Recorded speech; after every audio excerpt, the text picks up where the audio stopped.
situated here. New spaces, new problem.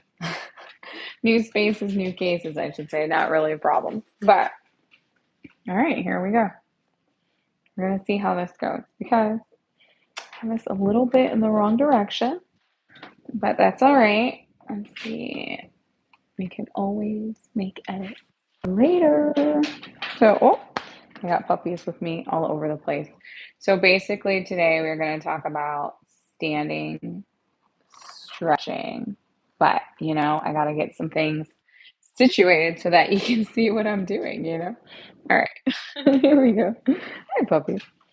So new places, new spaces, new friends here to discuss things. So for today's midday movement, we are going to talk about standing strength and balance and go through a few moves that you can work on your own for standing strength and balance. I have my friends here with me that are going to support through the cause as all they are also looking for snacks.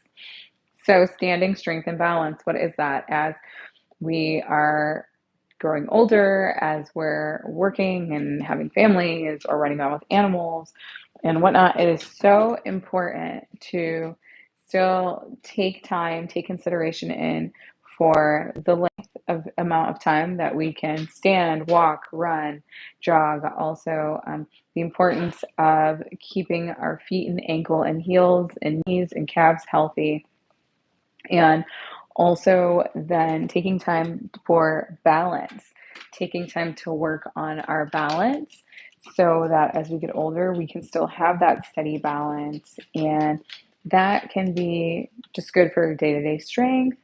It can be good for, as we're getting older and older, it can be good for stability and our health and overall well-being. There are really many reasons to think about the safety that it can also allow for working on our balance and strength. Something that we have today is everyone wears their shoes. We all have our shoes. And with that, they offer support for ankles and heels and whatnot, but they also support our feet so much, and that our feet don't really get to walk on the free earth where we would work those muscles and work our standing balance, and balances and strengthening workouts on. We always have shoes on to protect our feet, but with that, we're can kind of takes away from a bit. So if you've ever taken a yoga class or a balance class or dance class and you do it on the sand versus the grass versus concrete, you may notice on that flat, or indoors on the flat wood floors, on the concrete, it's different. It's easier for most people to stand with that balance, to gain that movement and strength. But then it can change when you're in the grass, and it can change once again when you're on sand, because the grass is maybe has pebbles in it. It might be a little bit more uneven. And also then in the sand, you have little waves and movements of the sand, and sometimes you have the water right near you. So it's a whole new challenge or obstacle for many, or for some, however you want to look at it.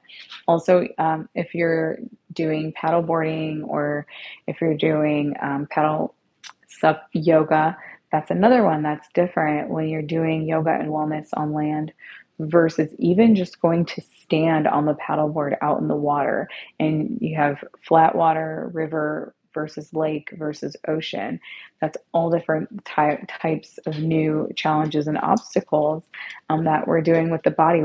We're challenging ourselves to be able to stand on that supboard, to be able to find our balance and stability as we go through and allow ourselves to be in those environments. So, a little tongue twisted today. It's always a day of adaptation when I'm in a new space with new little critters here. So it always kind of makes the environment different, but it's fun.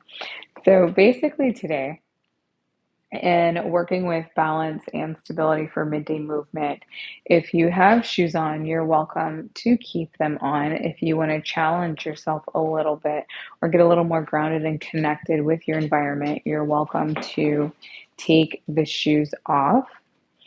And I tend to do my midday movements and practices indoors just for the sake of quiet so that you can hear me. But you have that option if you'd like, if you have the time or if you have something to stand your phone or your whatever you're watching this on outside with you, then you could challenge yourself a little bit more and take this movement or these exercises, stretches, whatever you like to call them, outdoors. You could try them in the grass, you can try them in the dirt, you can try them in the sand or on your stand-up paddleboard.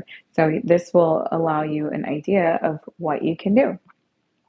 So one in yoga class that always seems to be a bit more trickier for some practitioners and participants is getting into that first standing balance of a knee lift, especially because it is a stretch. You're working the muscles, you're stretching the muscles as you're lifting because you have one foot grounding into the earth, pushing away towards the floor, as you have the other leg lifting up, moving away from the earth. So these two halves are moving in opposite directions. And you may not always have things to hold on to around you. So you may not have the table, you may not have the wall, you may not have a rope to hold on to. You have the support of your body, and that's it, possibly. Or unless you're doing this seated, you could adapt this to chair. So if you're going in that standing, you maybe even want to do some stretches before, because if you stretch on the ground, if you take some stretches beforehand, that's going to help to open the body. So you're going to feel that lift a little bit more easier, possibly if you get the stretches first. Unless, of course, you're using this as your stretch. So for me, we tend to use this as a stretch. Sometimes we go into Virabhadrasana, warrior poses before to open up through our centers and then go into leg lifts. So you might just want to start just finding your balance, finding the legs, the feet underneath the hips, pressing all four sides of feet into the ground. Like I said, unless you're seated, then it's that tail being placed into the seat, and then you would lift that leg. I'll show that after. But then you just want to come into your breath. And I always allow the participants and practitioners and encourage them to take their hand placement where it's going to suit them. Some people like it at the side, hips, palms. Some people go into tree. So that's up to you where you take your hands. And just start to ground and feel the left leg press into the floor, and the right leg is going to start to lift. So you're going to move that weight to the left side. You're going to allow that right leg to lift. And you can continue to, place your hands wherever. You could also place them on that leg to assist in the lift to get a longer stretch. And then when you're here in your knee lift, you want to think about still keeping the feet, the hips underneath the tail. That tail is tucking, and then you're engaging that core. So you're pulling that belly button into the spine. You're engaging those muscles. That's going to help you stay stable there too. You're growing long in your crown, and that's going to help you find that balance. And then you can start to focus on your breath, relaxing the shoulders away from the ears. Your vision is maybe forward or a new challenge, eyes closed, and then breathe in that space. So as you find it there's different things you can do also. You could think about just allowing that foot to still press into the ground as you're lifting through the leg. As you're breathing, you could think about lifting up through, and then you're going to think about your hips. So with some poses, some people kind of find that hip balance. They want their hips to stay level. And then you're really going to be stretching through that right side and finding that balance. Other people, you might find in the practice or other poses, that left hip is going to be kind of moving down as that right hip lifts as you find that balance. So kind of work with it depending what pose then you're going to transition to, and feel the body in that. And then when you could also see how long you can stay there and breathing. So once you get there, breathe through it. In my classes, we tend to then extend the leg, flexing the toes towards the sky, and we see how that changes our balance in ourselves. And then we take a leg lift, and then we tend to take the leg back and sometimes add in that forward fold. So it's up to you where you take that. If you're doing this in chair, then it's just coming into your seat, that left leg staying grounded, and you lifting up here. You could still extend out forward But, if you're going to extend out back, you might be then taking that leg to the side. That leg is on the edge of the seat going back behind you, and it looks almost more like a variation of a Virabhadrasana. Hi, baby. So if we do one side, we want to make sure that we balance out the other side, whether you're doing that in the seat or if you're doing it in standing. Ooh. All right. Didn't want that to make a whole bunch of squeaking noise. So now if you found that balance, you found that breath, you're coming back to your standing position. You're just going to flip all of that. So taking it all to the opposite side. Your right foot now is possibly pressing down on all four sides into the ground. You think about getting long and tall. Engage that core, pull in especially those lower abs. And then when you feel good to go, our G to G, go ahead and start to lift that left side. And you may notice some differences in one side to the other. I've mentioned in videos of mine, this tends to be, that was my standing leg now was also my landing leg in hurdles. So that's a lot of year after year after year landing on my ankle, my heel, my foot. So that foot tends to be a little more like a wavy, so to speak. And so working with that, I just take my time a little more. And if I need a rest, I just drop the foot and then I lift back up. But it's good because I'm also working those muscles and still working those feet, my foot on all four sides. So it's going to gain strength and healing that way. I also, though, do feel it a little more in my calf, I think, to make up for the weaker heel. We tend to do that. We'll kind of use other muscles in place of that. So it's even more important as you're working through standing balances or any kind of stretch exercise, whatnot, that if you're compensating for something else, it's good to welcome to bring that into awareness and then work with your body still. So I don't want to always compensate for my heel with my calf. I want to make sure I'm working all those muscles, still being able to strengthen it. So it's even more important to take into consideration what I'm doing. So as you do that, you have your standing leg now as your right leg, your left leg is lifting. Find your balance, engage the core, lift up, check in with your hips. Do you want to have the hips aligned and just work on stretching into the groin or thigh, or are you focused on lengthening that leg, growing higher and taller and extending however you choose? So once you're there, breathe. You could take that leg out and extend it. You could lift it up and extend it, stretching with the hands, or strap is a great way to stretch. You could also then take that leg back, still keeping it lifted, or you could do a toe tap to realign and reset, and then you can take yourself forward. So also you have that option as you transition the arms, that's going to change some things too, or you have that option to, of course, close the eyes. So it's up to you. When you get to where you are in your standing balance, breathe, and then eventually you'll release.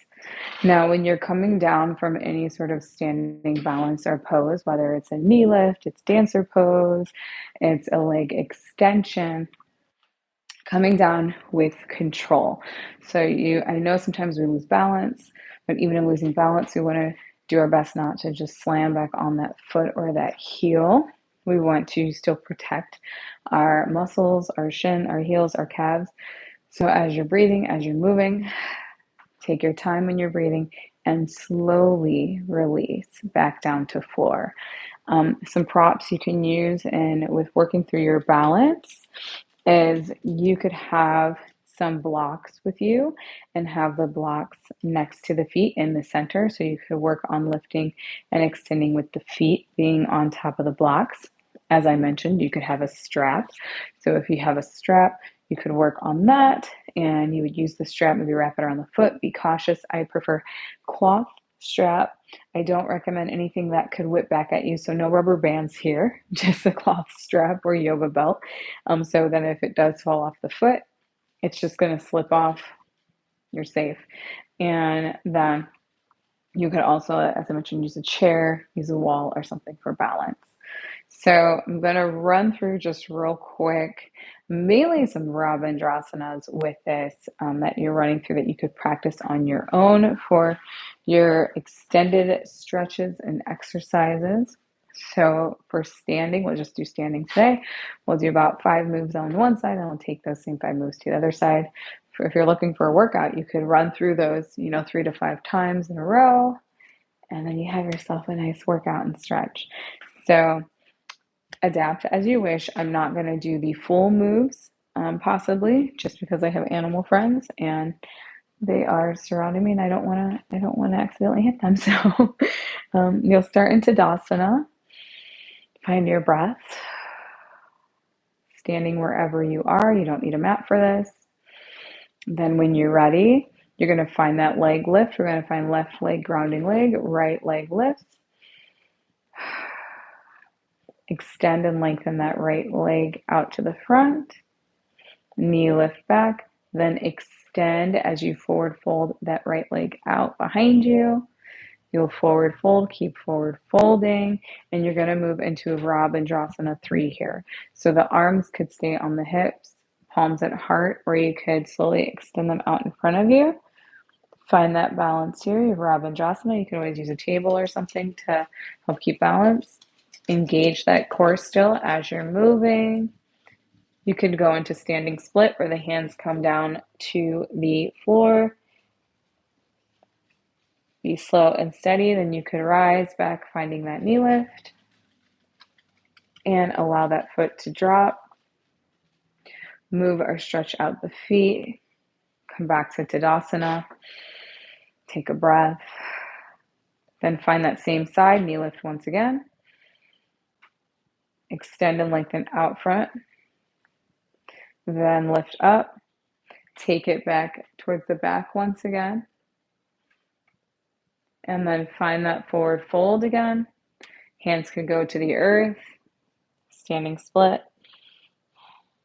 You're going to go ahead and rise. Find that knee lift. And then that right foot is going to be placed out in front of the left. Left foot's going to go back. You're going to find a warrior 2. You're going to go ahead and find a reverse warrior. Come back to warrior 2. Find a deeper knee lift here. And then just kind of zoom that foot still connected to the earth. Back and standing next to the left. Find breath here. We're going to take all that to the opposite side. I always think it's funny to try to remember like what I just did. So see how that goes. You'll start that Tadasana. Find that breath once again. As you're breathing, then you're going to lift and raise that left leg. Find your breath here. Extend it out front of you. Feet are flexed towards the earth. Focus on your breath and yourself. You don't even need to really watch what I'm doing. Just follow along with the words, unless, of course, you are reading the captions. Adapt to seat. If you have questions about adapting any flow and video that I have to seat, go ahead and just shoot me a message or comment. I'll get back to you. Knee lift, and then take that leg back. Start to find that forward fold. You could find that Vrabhandrasana 3, or option for standing split. Take the hands to earth. Breathe once again. Come back up and lift. And you could plop that foot back down. Shake anything out if you need to. Then once again, right foot standing, left leg high. Take it out forward again. Knee lift, take it back. Option to find that Vrabhandrasana 3 or go right into that standing split or stretch. Take your time. Rising back up to that knee lift. This time left foot goes out in front, right foot back. Find Vrabhandrasana 2. Find a reverse warrior. Back to 2. You're going to slide that foot back to the right. Find your standing, or even if you just walk it back to the right. This floor is very smooth. Just slide my feet anywhere. Find that Vrabhandrasana. Take a breath, allow your hands to come to heart center and breathe. Take a moment to just feel the body and the work that you've done, all that we've discussed, and namaste. Beautiful. So, of course, you could do that a few times. You could take that into any type of flow. And really, it's, when you're in your own practice, we have the videos of what the teacher's talking about, but even in my own practice, I try to listen to the poses that they're calling, listen to how they're explaining them, and work myself through them. Sometimes I do look up at the video, but it's nice to be able to not think so much exactly as the teacher, instructor, whoever is moving, because our bodies are all different. So it's nice to just kind of take that practice and you hear and you learn and you memorize, and then you know what the poses are and the movements and how they look to you and how you feel and move in your own body. I also always want to thank those who gather or watch these midday Wednesday movements and meditations, because they change. They change with the space that I am in, the environment.